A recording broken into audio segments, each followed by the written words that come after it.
ഈ hand power എന്ന് കേട്ടിട്ടുണ്ടോ? വാദ്യോപകരണങ്ങളുടെ സഹായമില്ലാതെ കൊട്ടിക്കയറി പാട്ടുമായിട്ട് പ്രേക്ഷകരുടെ ഹൃദയം കീഴടക്കുന്ന ഒരു പ്രധാനപ്പെട്ട ഇനമാണ് ഒപ്പന. പക്ഷേ ഒപ്പന അത്ര സിമ്പിൾ അല്ല. ബഹുമാന പുതുനാരി ചിതമതിലെങ്കും പൂമക്ക, ബഹുമാന പുതുനാരി ചിതമതിലെങ്കും പൂമക്ക. ആടയാഭരണ വിഭൂഷിതരായി മൈലാഞ്ചിട്ട കൈകളുമായി മണവാട്ടി അണിയിച്ചൊരുക്കി തോഴിമാർ വേദിയിൽ.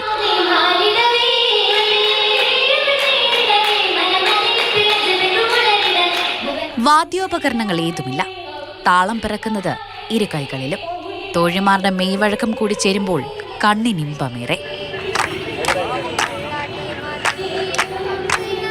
പക്ഷേ കാണുന്ന അത്ര സിമ്പിൾ അല്ല. പ്രാക്ടീസ് മുതൽ പ്രധാന വേദിയിലെ പ്രകടനം വരെ സഹിക്കേണ്ട കൈകളുടെ വേദനയും ഓരോ തോഴിമാർക്കും പറയുവാനുണ്ട്. ഷോൾഡർ നല്ല വേദനെടുക്കും, കൈ നല്ല വേദനെടുക്കും, നല്ല പാടുണ്ട് കളിക്കാൻ. കൈ കൊട്ടുമ്പം കൈ ഭയങ്കര ഹാർഡാവും, നല്ല വേദന എടുക്കും. ആദ്യകാലങ്ങളിൽ മത്സരാർത്ഥികൾ ധരിക്കുന്നത് കുപ്പിവളകളായിരുന്നു. എന്നാൽ വളകൾ പൊട്ടി കൈകൾക്ക് സാരമായി പരിക്കേറ്റിരുന്നതിനാൽ കുപ്പിവള ഉപയോഗിക്കരുതെന്ന പ്രത്യേക നിർദ്ദേശവും മത്സരാർത്ഥികൾക്ക് നിലവിൽ ആശ്വാസമാണ്.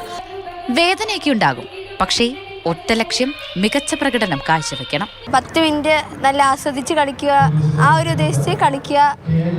പിന്നെ മടുപ്പൊന്നും തോന്നാണ്ട് ഒറ്റ കളിയുള്ളൂ, നല്ല എനർജിയിൽ നല്ല ആക്റ്റീവായിട്ട് കളിച്ചിറങ്ങുക, ആ ഒരു ഉദ്ദേശത്തിലാണ് കളിക്കാൻ കയറുന്നത്. ഞങ്ങൾ സ്റ്റേജിൽ എഫേർട്ട് എടുക്കണത് കാണിക്കും, പക്ഷേ മുഖത്തെ എക്സ്പ്രഷൻ മാറ്റൂല.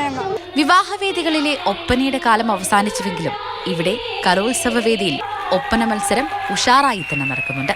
കൊട്ടിക്കയറി കാണികളെ കയ്യിലെടുക്കുന്ന ഒപ്പന കാണുന്നവർക്കും അവതരിപ്പിക്കുന്നവർക്കും ഒരുപോലെ ആവേശം പകരുമെങ്കിലും ഒപ്പന അത്ര സിമ്പിൾ അല്ല. പക്ഷേ ആസ്വദിച്ച് കളിച്ചാൽ എല്ലാം സിമ്പിളാണെന്ന് പറയുകയാണ് മത്സരാർത്ഥികൾ. ക്യാമറമാൻ ശരത് പാട്ടുകാവിനൊപ്പം സ്നേഹ മൊല്ലൈനാൻ, മാതൃഭൂമി ന്യൂസ്, തിരുവനന്തപുരം.